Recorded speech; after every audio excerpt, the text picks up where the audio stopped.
Bharatiya Janata party سن new York دے mayor Dhahran Mamdani دی طرفوں ناکردہ جرائم دی سزا کٹنا والے جیل وچ نظر بند طالب علم رہنما عمر خالد کو لکھے گئے خط تے رد عمل ظاہر کردے ہوئے آخیا ہے کہ بھارت اپنے اندرونی معاملات میں کسی قسم دی مداخلت برداشت نہ کر سی۔ تجزیہ نگاراں دا آخنا ہے کہ یہ معاملہ محض ایک خط یا سفارتی آداب دا نہیں ہے، بلکہ بھارت پیچ انصاف، اظہار رائے اور سیاسی اختلافات دے تئیں رویے دی عکاسی کردا ہے۔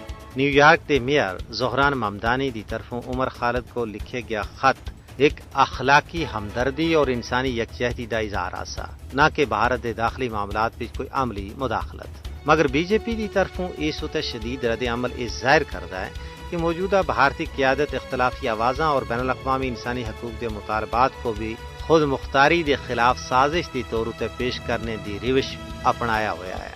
عمر خالد کئی سالاں تھی بغیر ختمی سزا دے جیل وچن، جڑے خود بھارتی عدالتی نظام تے ایک سنجیدہ سوال ہے۔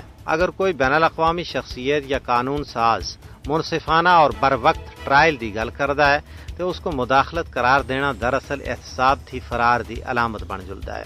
ایک مضبوط جمہوریت تنقید تھی نہیں قبراندی بلکہ اس کو اصلاح دا ذریعہ سمجھ دیا ہے۔ بی جے پی دا بیانیہ کے 140 کروڑ بھارتی متحدن زمینی حقائق تھی مطابقت نہیں رکھتا، کیونکہ خود بھارت دے اندر صحافی، طلباء، دانشور اور انسانی حقوق دے کارکن اس طرز عمل اتے سوال چاہ رہے ہیں۔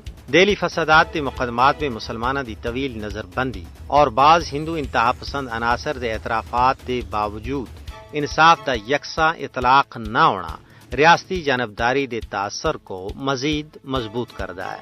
در حقیقت زہران ممدانی دے خط اتے ہون والا شور اس گل دا ثبوت ہے کہ بھارت پہ اختلافی آوازاں واسطے جگہ تیزی نال محدود ہوندی جا رہی ہے۔